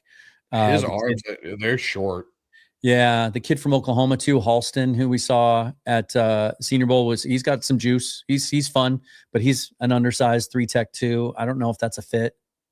Do you know who surprised me and who I kind of went and was like, I think he got overhyped at Senior Bowl a little bit too much? Hunter from Texas Tech. Do you remember? Oh yeah, Lee Hunter. Lee Hunter. I saw some big website today mock to the Seahawks at 32. I thought that was ridiculous. Yeah, that he got a lot of hype. Yeah, he got a lot of hype. Now it sounds like I wasn't impressed. Now it sounds like he's a second or third round pick. Yeah. I didn't think Malachi Fields had as good a combine as I was hoping to see, but I still how he did it at Senior Bowl, I was expecting more. Yeah. But yeah, a bunch of the tackles I wanted to see, Dominique Orange didn't show up. Christian Miller didn't test. Caleb Banks didn't do a lot of his stuff. Peter Woods, he's going to go in the top 15. Well, maybe he won't now. Peter Woods showed up like 15 pounds lighter than people are used to him being, and was one of the disappointments of the Senior Bowl. Darrell Jackson did some of the drills and looked like he weighed. Like, he's such an athletic freak.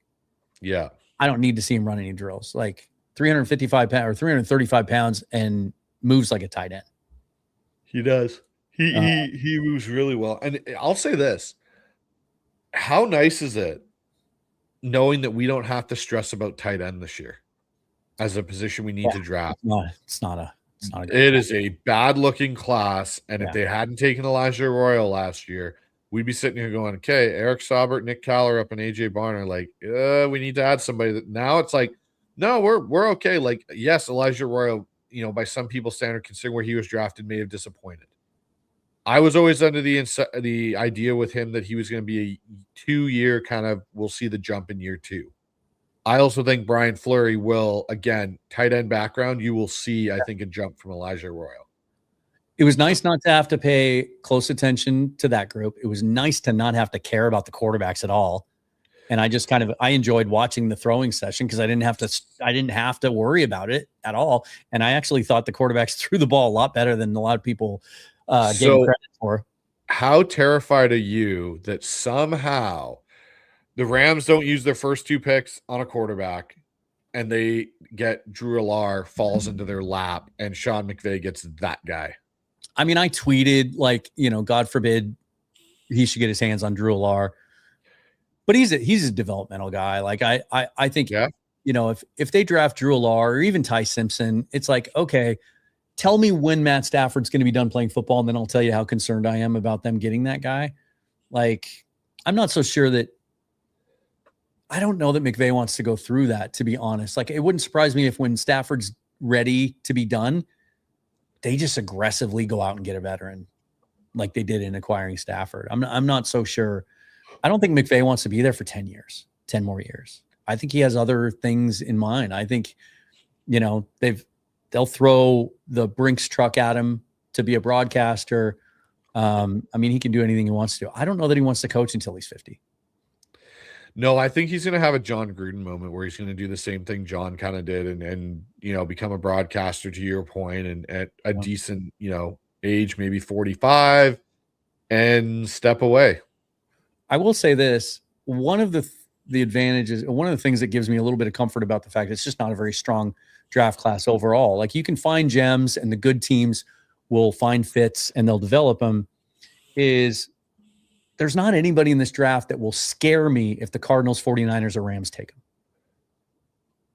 Just like they shouldn't be scared by anybody we take at 32 or 64, because I think I just came up with a new name for this draft.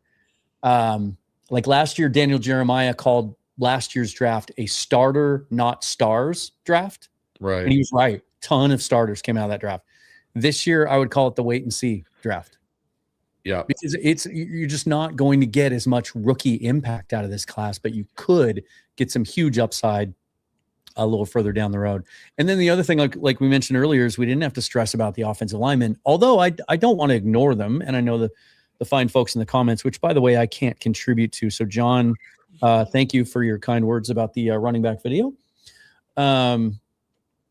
But we should mention, let's do this. How many guys in this draft do you like enough that you'd be happy if they took him at 32 or 64, because that would be a clear upgrade and a guy you could plug and play over Anthony Bradford? Ooh. I think I've got 4 or 5. Yeah, about that number. I'd say for me, it's 3 to 4 guys. Like, if we were to plug and play over Anthony Bradford, probably 3, maybe 4. That's about it, though. Not an alarming number. No, for me, it's Besantis, and this is in no particular order. I'm just reading down the combine list. It's Besantis, it's Pregnon, it's Dunker, it's Rutledge, and there's one other guy. I really like Trey Zune out of Texas A&M. They have him listed as a center. He's a converted tackle, though, so I think he could play guard as well. And then, a little bit later on, this guy isn't as much of a slam dunk, but if you tell me Bo Stevens is our 6th round pick, I'm like, okay, let him compete, because I like him quite a bit too. And I just didn't pay attention to the centers because I just believe that Jalen Sundell. I've actually even gone farther with how I feel about him. I think he might have Pro Bowls in his future. I think that after seeing what he did over the back half, that's more the player I envisioned at the start of the year that just wasn't there. One other guy I would add to that list there, Dan, of offensive linemen I would take, basically all the guys you hit on are the same for me. Another one is Brian Parker, the second out of Duke. He's going to be a guy that's going to have to live inside. And I like his tape a lot. Yeah, and he looked he was a smooth mover today. He looked really, really nice. His movement skills too. But that's kind of it for me. Yep. Let me see if we have some questions, since I'm the one that has to put them on the screen, even though they're from your side. My YouTube issues are worse than ever, so I'll be staying up all night emailing them nasty things. Anyway, let's see. John says, Dunker to replace Bradford, please, please, please. He's just so fun too. Like I said this when I saw him in Mobile. Well, even before that, I think I did a mock draft mid-season and I had Dunker in there. He's this year's Gray Zabel, in my opinion. Yep. Right? Like he's that farm kid with kind of the quirky, funny personality and the mustache. He's got the flowing red, the ginger mullet. Oh yeah. Did you happen to see today at the end of the Combine broadcast where they did like the montage of all the great mullets over the last couple of years? No, I didn't see that. Yeah, it was pretty impressive. But yeah, he's a guy that I really like, and we'll see. Like I've changed my mind on this, because up until this week, and I'm sure a bunch of people in the comments right now have heard me say this, I didn't want any of our 4 draft picks devoted to the offensive line because I'm bullish on Cable Do. Yeah. And they have Richmond and Haynes and all these other guys that you've invested in. You've invested more picks in the offensive line than any team in the league in the last 5 years. You don't just show those guys the door, but you also just add talent when you see it. And if you can get a better guy, because as much as it's easy for you and I to say, hey, Bradford improved by leaps and bounds. We talked to Brian Baldinger, you did, down in Mobile, and he said, stick with him. Continuity is more important. I like what I saw from him. Blah, blah, blah. He was the weak spot. And what we know about Mike Macdonald is he will not hesitate to play a guy over another guy if he thinks it makes the team better, right? Yep. Tyrese Knight never got his job back. Jerome Baker never got his job back, and Terrell Dodson never got his job back, right? Lincoln Kennedy Polamalu didn't get his job. He will make hard changes if he thinks it makes the team better. And these guys watch tape, and we knew that they were poking around at the trade deadline and looking at Cesar Ruiz. So if they see a guy, if they're sitting there at 32 and all their other needs have been taken care of in free agency, and the top guy on their board is Jennings Dunker, they will not hesitate to take him because they took a guard last year. Agreed. And I think that's just the way Mike's wired. Mike has loyalty, but not to the same extent Pete had loyalty. Yeah. And plus, when you just start to think of, like, as good as that offense was this year, and it was good enough to get Kubiak a head coaching job, right? Yep. If you shore up that one spot, that offensive line averaging, the average age would probably go down next year if you add another 22-year-old rookie to it. But it's like 24, 25 years old. They're all locked up long-term. You can build a dominant offensive line, which would be able to allow you to dictate terms to teams and not have to use as much 6-man protection. And that would just allow Brian Fleury, to do so much more. Yep. Agreed. Let's see. Sonny said, I hope he went back home to figure out contract talks and try to get something done. I do think that's one of the reasons Schneider came back home, right? He's so far behind in the process of getting ready for the offseason because of the Super Bowl run that, like, he trusts his scouts. He's got his guys that have been with him for a long time. He doesn't need to be there. Plus, and I saw, who was this? I saw an interview the other day with a head coach from another team, and now I can't remember who it was. And he came back early and he was being interviewed, and he said, you can watch it all on TV. You can get just as much out of it on TV. And I saw an interview with another coach today. Oh, it was Greg Ballard, who said that even when he's up in his VIP box or whatever watching it, he catches himself watching it on the monitor more than he actually watches it through his binoculars or on the field. So he wasn't ignoring the combine. But he probably is back here. He talked to the agents, said he met with every agent that he wanted to of all the players they represent. He's back home doing some work. What would you put the over under at of our own free agents that you think get done before tampering opens on the 9th? Oh, I only think 2 players get done. Realistically, really, I only think 1 at this point. Like the main free agents. We're not talking about the RFAs and stuff, Dan. Right. Yeah. Just the main UFAs. Mafe, Reed, Bryant, Shaheed. I think 2 get done. I think it's Job and Jones. Oh, Josh Jones. Yeah, we always forget about him, but I think he'd be an important re-signing too. I think Job, both Joshes. That's how I'll put it. Both Joshes, I think, will be back. And you know what I think makes that even more likely is what we saw today. This is a really good tackle class. And you're starting to see a lot of the big boards and mock drafts reflect that. Like we might get 6-7 tackles going the first round, which, and Rob Staten wrote about this today too. That will only help the Seahawks because it just pushes other guys down that they might want. Yep, exactly. And I think Jones is, again, you got Jones, you got Amari Kite. They could have a battle in camp this year. But what Jones was able to do when Cross went out, it was the first time in a while we went, as a collective, I think in Seattle went, oh gosh, our starting left tackle went down. Oh, we put out somebody that's competent and can play the position, and we're not screwed. We can still win football games. Like, it's not like when we went, oh crap, we lost George Fant in the preseason and went, Riso Diombo, you're up next. And we watched that turnstile just occur to the point until we traded for Dwayne Brown. Like, to have that ability to lose a key piece of your offensive line for not just like one game, we're talking multiple games, that was key. And I think I still believe, and maybe this is just wishful thinking, but I still believe that before free agency opens on the 9th, I think they get Job done.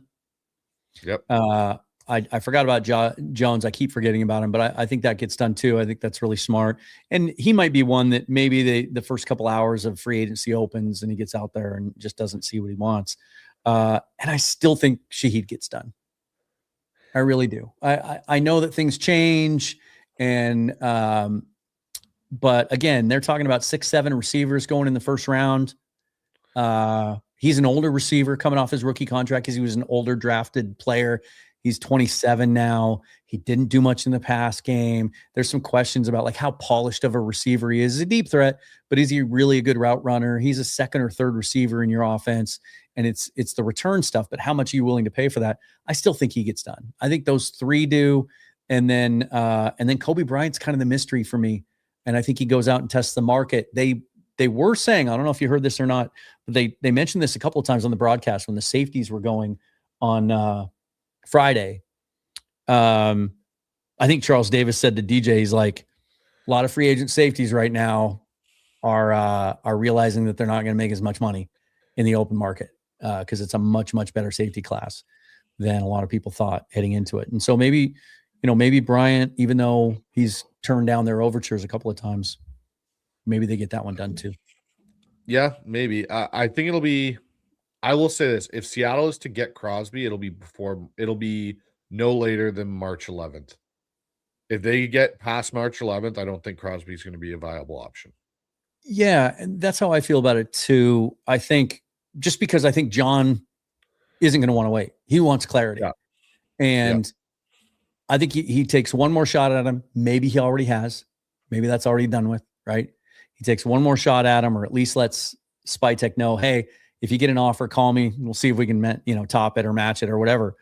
Which would be hard for them to do because we obviously draft lower than every other team in the league. So those picks aren't as valuable. But I think he's going to want clarity because if March 9th rolls around and they can't get Crosby, then I think they might aggressively go for somebody else in the market. I totally agree with that. I think that is their number one priority this offseason. I like outside of bringing back, and this is the one thing I'll say about the Shaheed situation. Price or Pierce, Alex Pierce is at the receiver out of Indianapolis. Yep. There's rumblings that they may put the transition tag or even franchise tag on him. They said they're not going to let him get to the market. And so if they do that, that all of a sudden boosts Shaheed's market for the Buffalo Bills and the Raiders bit. Because he's not the same kind of player. Like I think the Bills need they need a number one wide receiver. They need a guy that has size and length, and they need a complete receiver. Shaheed's not that.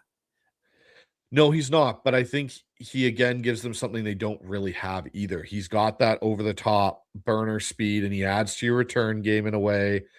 And the Raiders, I think, are another team that may look at it because they don't have anybody for realistic sake, right? And Kubiak's kind of the reason he ended up in Seattle to begin Don't with. So slander Jack Besh like that. I'm sorry. Don't slander Jack Besh. I'm so, yeah, like it's one of those things where I could just, because of that happening with Indianapolis, right, it has a trickle down effect onto Shaheed's market just enough where it could push him out of Seattle's range just enough. Yeah, it could. But I think I've already reached a point where, like, honestly, you're okay either way. There's nobody that I'll be upset about signing elsewhere, because that's how good our roster is and how complete it is and how good they are at drafting and how many young guys we have in the pipeline and just how good the coaching staff is and how much money they have to work with. Like, they're not painted into a corner at all. And every single one of these guys, you can see a path to replacing them with someone as good or potentially better. If DeMarcus Lawrence retires and we can't get Crosby, I think they sign 2 in free agency. I could see him doing like a Bradley Chubb, Arnold Ebiketie kind of a combo, right? Where you're not paying you're not going Jalen Phillips, you're not going Odafe Awe, but maybe you get Chubb on like a 1-year prove it deal, and you get Ebiketie on sort of a Nwosu deal because he was a guy that was a rotational player. So maybe it's like a 2-year modest deal or whatever. And you throw 2 guys at it. He's always hedged needs going into the draft, but I think this year more than ever, by the time we get to the end of April, for all these people now that anytime we post a mock draft, they're like, no, we need this or we need that. By the time we get to April, we're all going to be doing shows saying best player available. Yeah. Let's see how the board drops, because we're ready to play football right now. I'll say this about the Ken Walker situation, and just because I think there's right now with Ken Walker, and I love Ken Walker. I think for a lot of fans, there's a lot of postseason rose-colored glasses on with what he did this past postseason in the let's pay him, let's get it done, let's bring him back, which I totally understand. But when John Schneider's looking at this, he is looking not just at the last 4-game stretch, 5-game stretch of this season. He is looking at the totality of Ken Walker and his career in Seattle. And with the injury history and how they had to, basically handle him with kid gloves this year just to get him through the year, that's not what you do with a $14 million back, where his market are $12 million back. You shouldn't need to do that. He should be, a guy that can tote the rock 75% of the time or 65% of the time and be okay, not be in a complete 50-50 timeshare throughout the entirety of the season. John asks, is Sundell really better than Tyler Linderbaum? John, have you seen the reports today? Tyler Linderbaum's going to get $22.5 million on the open market, if he even makes the market. The Ravens have said that they've already offered him a contract that would make him the highest paid center of all time. So yeah, Sundell at $1 million. Linderbaum's not. Look, he's an elite pass protector. He's not really a great run blocker. And there's some concern about, there's some little injury issues that have cropped up. I am not paying that kind of money for a center when we have other premium position needs. I'm just not. I'll put it this way. He's not Kevin Mowai. He's not Alex Mack. He's not any of the elite centers that we have seen over the time in the NFL to that level where we're talking about a guy that is Hall of Fame worthy right now. He is a very good center. I will not take that away from Tyler Linderbaum. Sure. But I think he'll upgrade someone's offensive line. Oh, 100% he will. Yeah. I think Chargers. Yep. I think Jalen Sundell is, more than capable of handling duties and being a top 15 NFL center. Let me ask you this, because I get this a lot. What do you think of Kayvon Thibodeau? They're talking about trading because it's the last year of his deal, and they've got Burns, and they've got Carter. I don't think Thibodeau fits this version of Seattle's defense. I don't think he's a type of player that fits Mike Macdonald's mentality of team. Like, I'll put it this way. can you put Kayvon Thibodeau and Max Crosby in a room and say, how much do you love football, and get the same answer? Probably not. Max Crosby loves football. He loves the game. He loves competing. And you can see how upset he is with the way that things have gone in Vegas, that it bothers him. It bothers him when guys come in and don't compete their hardest. I don't think you get that from Kayvon Thibodeau. And I'm not saying Thibodeau's not a good player and doesn't have, amazing athletic ability. But with the way this locker room is currently constructed, they want guys that love football and love ball, and all they care about is that. Three Guns Deep says Sundell's a liability in pass protection. Vehemently disagree with that. I think there's probably some reps that you might be thinking about where Bradford, crapped the bed next to him, and so he had to try to make up for him. I know it's just one unit of measure. It's not the be all end all, but I know PFF has him at 67.7, which is a good pass blocking grade. It's better than his run blocking grade. He's 15th out of 40 qualifying centers. And I think what we saw from him after he got back from injury was even better. And I think next year he's going to even take another step. Like you look again, it's just one unit of measure, but it's at least it's one entity that's grading the same way. And so you can see trends. It's the one thing that I look at PFF for. And if you look at Sundell's page for the season from week 1 to 18, his pass block grades all the way across the board, but especially pass blocking, it's like 51.9, 63.6, 69.6, 77. Then he had a couple of rough games, Tampa Bay and Jacksonville. Then an 85.2 against fucking Houston, a 75, a 77, a 79. And then at the end, when the games mattered most, 76, 78, 69, 75. He's not a liability in pass protection. Disagree with that. Yeah, I totally.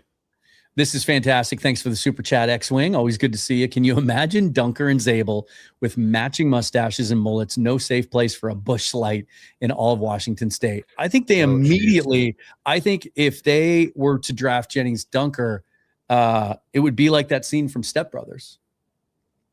And maybe Jalen Sundell will get a little jealous because I know he and Zabel are boys, but it would be like, did we just become best friends? Yeah, no kidding, right? It would legitimately be that situation. I think the three of them all together, you'd never have any safe Busch Light in the entire state. I'm telling you, I've come full circle on this, from it's not the best use of resources to I think they're going to take care of the roster before the draft comes around. And when we're on the board, if Jennings Dunker is there, the opportunity to build like the last building block to what could be a dominating offensive line for years to come. Yep. That's pretty enticing. That's pretty damn enticing. I could go for that. I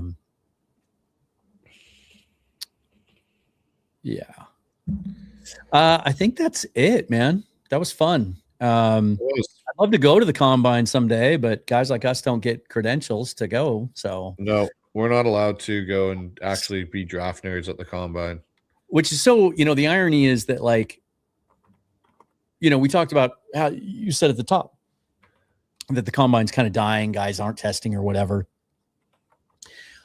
I sort of have an idea, I think, a sketch of an idea of what they could do to try to improve it. First of all, it would cost the league some money. But you pay these guys. You give them a fee for showing up. We're not talking 50 grand, right? I don't know what the number would be, whatever the number is. You offer them some money. And then you have a deadline about a week before the combine where they have to declare and they have to agree and maybe even have them sign a binding contract that says, I'm going to do all the testing. And then if they show up to the combine and they don't do the testing, they don't get their money. They don't get their money. They just don't get it unless they can prove a verifiable injury that's documented by doctors that are there. Yep. The reason I have the deadline a week out is because, or maybe you put it 2 weeks out, right? Because there are so many players every year that get snubbed by the combine that end up getting drafted or get signed as undrafted free agents and make a career for themselves that would give anything to be there and show what they have and try to get noticed and would do every test no matter what for free Well, then anyone who opts out by that date, then you can reinvite some of those people and get them down there to the combine. Then we would have more participation. That's my plan. That's my idea. I like it. I think it's a good way of trying to get the combine back to what it was. And maybe this person wasn't with us earlier, but Noob 008 says combine is a joke. All its lower coaches mentality, torturing players to see what they do. These players aren't forced to do that. This, first of all, it's choice. But second of all, the reason the combine was invented in 1977 was strictly for the medical evaluations. It was a medical combine so that all teams could get accurate information about these prospects, because the year before, the New York Jets, of course it was the Jets, drafted a guy that they then later found out when he arrived for camp was legally blind. So it's the medical stuff and the measurements and the interviews that are the bulk of the reason that the combine happens. So the combine's never going to go anywhere. No. It's still entertaining enough. It's never going to be wide appeal. The combine is not for casual fans or non-fans. They tried to move it to nights. They tried to put it in primetime a couple years ago. Remember that? And God, that was horrible. The players hated it because they had to wait around all damn day and they warm up and then they get cool. It's for nerds, and it'll always be for nerds. And I don't care who tests and who doesn't. It still gives you a chance to see these guys in a different atmosphere, in a different light. It helps in my evaluations. It helps in my profiles. I think which would be cool, though, is getting more access to the pro days. I think that would be a bonus if the combine's never going to be what it was, to give more access to fans of pro days and, have like, hey, throughout the week, we've got pro day A, B, C, D on these different times and whatnot. Like, I think that would be a valuable thing as well to have. Yeah. And the NFL Network tries to, be at the important ones or whatever, but they only focus on the quarterbacks, really. Like we don't see the other position groups. So it's kind of meaningless. Here's one. Maybe this is a good one to end on. Space for the win. I assume that's what FTW means, for the win. Yeah. I ran a 4.3 back in the day. Is that seconds? Seconds, right? Seconds? Probably seconds, not minutes. What was your fastest time? My fastest time probably was my first year of college. As a quarterback, I was 6'4", 235, and I ran a 4.57. Okay. And that was like literally right after that. I was hurting. I was really like, I never ran that close again. I was like more of a 4.59 guy after that. My best was a 4.6. I was more quick than fast. That was my thing. Yeah, for me, I was better off in my 10 shuttle than I ever was going to be in the 40. They hadn't even invented the 10-yard shuttle, but when I was doing it, I was quicker than fast. Good contact balance. Good yards after the yards. I prided myself on my pocket presence. It was how long can I hang on in the pocket like Ben Roethlisberger. As a quarterback, I was a good running back. That's what I always say. There you go. Good old wing T offense. I always looked. We ran what was called an outside veer. It was the dumbest offense of all time, dude. I got to show you how they made us do our drops sometime. It was it was the dumbest thing ever. We literally had to turn our back to the defense as we took our drops. It was so dumb, and it cut the field in half. Anyway, we'll talk about it some other time.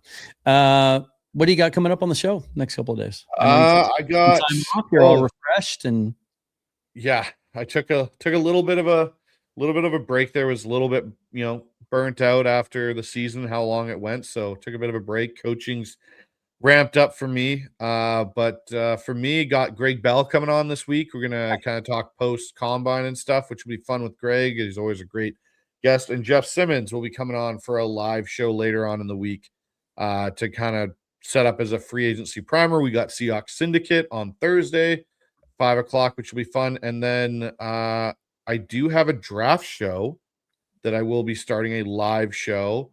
They'll come out Tuesday nights, as most nights is when we're going to get it done. And I believe you're going to be a part of that show, Dan. And what? It's what? Yeah, you. Yeah, I know, right? All right. So we'll be doing a draft show with positional breakdowns by group. Like we'll start with the edge. We'll do a whole breakdown and we'll finish most nights off with a mock draft, and we'll call it Eye on the Draft. Nice. I like it. That's good. We did get some clarity from Space for the win. It was a 20-yard split. Oh, so do we times that by 2 then? So it was an 8-6? 8-6.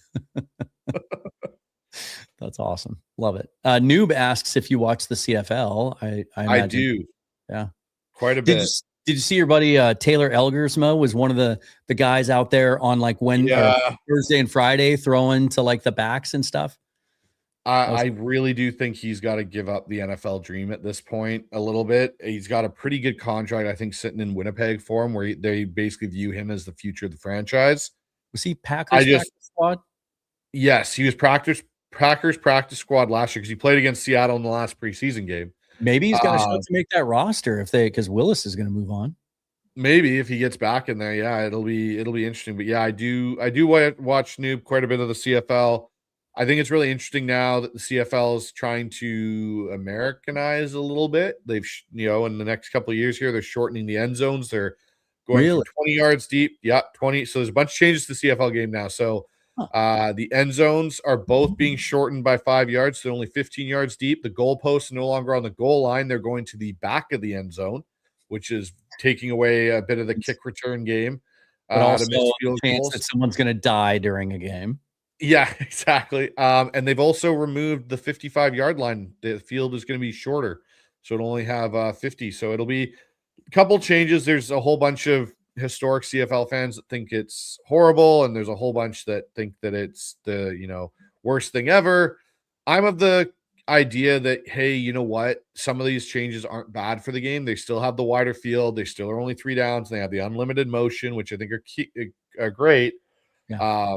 So it'll be interesting, but like for me, coaching wise, it's always weird because in BC, our high schools play full on American rules while everybody else plays Canadian rules. So when I do what I'm doing, which is coaching our team, our what would be the consideration of an all-state team, all province team BC, we play Saskatchewan, Alberta, and Manitoba this summer. Well, all of them just play Canadian rules, but most of the kids I get on my roster are a mix where 75, 80% have never played Canadian football in their life and only know American football because they've only played in high school. So trying to teach them some of those nuances of the game is always a challenge. You know who I think should play in Canada? Diego Pavia? Taylon Green. Oh, Pavia too, but Taylon Green. Yes. I think he'd work in the Canadian game quite well. Yeah. That athletic ability to run around and move with the bigger field and everything. I think that would fit. I think that would fit him. So this is kind of fun. John asked this question completely unprompted. Dan, are you ever going to do a fan appreciation show like Bryce did? Would love to be a guest on your podcast too. Got to support my 2 fave guys. Always appreciate you, John. So, all right. Since you asked, I'm going to start a new podcast. It's going to be a companion channel to this one, so it'll be separate. It'll be its own channel. It's going to be called 12 is 1. And what I'll do when it starts, I've already checked that name's not copyrighted or trademarked or taken by anybody else. It'll be a weekly interview show where I have a fan on, someone that's a good viewer, follow the show. And we'll talk about your experiences and your memories and your favorite moments and your history and your thoughts on the team and all of that. So look for that to be starting sometime this after the draft. I'm not going to start it until I get this fucking StreamYard and YouTube shit. Yeah, no kidding. Figured out, because it's even worse tonight. I don't even know what's going on now. It's not even streaming it's streaming there, but you have to have the link to find it. It's all screwed up. Anyway, so that's that. So look out for that. And then this coming week, I'll just be doing a lot of draft stuff. I've really enjoyed this combine. I'm taking advantage of it for the last 4 days, because I feel like I've done a lot of catching up on the time that I missed and the work that I didn't put in. I'm also going to be working with Coach Derek a little bit. This is new news today as well. He's starting a new draft website that looks unbelievable. Like, it looks as good as like, to me, kind of the standard right now is Sumer Sports, like just gorgeous website, and their profiles, they're very succinct and to the point. But it looks great. He's starting a site just like that, and I'm going to write some profiles for him. So that'll be fun too. So you can look out for that. And Kick Up says, I wonder if Dan would let me on the fan special show. There will be a preliminary Zoom call in advance of the show. Like you're going to have, like, I got to see, I'm not just going to blindly invite anyone on because I don't want to sit there for 30 minutes and have someone that gets camera shy or whatever. And so we'll have like a kind of a first interview, sort of like a preliminary before we commit to the whole thing. But check your setup, make sure your mic and your camera and all that looks good. But yeah, I'm looking forward to that. That'll be fun. So yeah. Any final thoughts? Anything we missed? The next week will be interesting for the Seahawks. I think there may be an opportunity, Dan, where we are doing emergency pods left, right. It's gonna go fast and furious. Yeah. Yep. And Seahawks Syndicate will be fun getting back together as basically a free agency primer show in a lot of ways. It'll be a good time. 5 o'clock on Thursday. 5 o'clock Pacific time on Thursday. We'll kind of do a combine recap as a group, but then really talk about this free agency stuff. We might even have some signings before then. We'll probably have some big news from around the league, maybe within the division, Kyler Murray being released, stuff like that's going to start happening. And I do think, I think last March was a record month for my channel, Gino, DK, Darnold, Cup, Lawrence, all that stuff. And I think, with all the free agents we have, anytime someone signs or signs elsewhere, or we sign someone else, trades perhaps, I think it's going to be a fun month. So like my lady and I on the 5th and 6th, we're going out of town for a little day trip. And I'm like, babe, I got to take the laptop. I'm going to be on my phone a lot. And if something happens, I'm going to have to, while you're visiting with the grandkids, I'm going to have to go out in the car and do an emergency pod on my phone if I have to. So yeah, this is good times. It's always fun because I like this process, right? I like the roster building part of it almost as much as I like what happens on the field. But when you go through a season like we just did, you just get so attached. Like I didn't want that season to end because I just love that team so much. Yeah, I think I love them more than the LOB and the 2014 team, to be honest. I do too. So I don't want all these guys to leave. I don't think they're all going to leave. I don't want any of them to leave. I'm also excited for what's new because if we don't sign DeMarcus Lawrence last year, we don't win the Super Bowl. If we don't sign Cooper Kupp, we don't win the Super Bowl. If we don't trade for Rashid Shaheed, we don't win the Super Bowl, right? If we don't sign Sam Darnold, we don't win the Super Bowl. Right. We don't know what's going to happen over the next week. It's scary, but it's exciting too. Really is, but it's going to be fun. Thanks for all you guys for being here. There's 1,000 of you here, even though nobody can see my YouTube page. That's fantastic. Kudos to you, Bryce. I'll get this fixed eventually. I'll figure it out. I don't know, whatever. I'll find a hacker. You just have to sick the Seahawks Syndicate on him. Me, Brandon, Mookie. I've tried nasty emails. I've tried nice emails. I've tried explaining it in my words. I've tried having ChatGPT diagnose the problem and write an email to explain it to them in technical jargon. All of it. And now, and for a while I thought there was progress and they really cared. And now I get these emails every 2 days where it's like, did you even read my last one?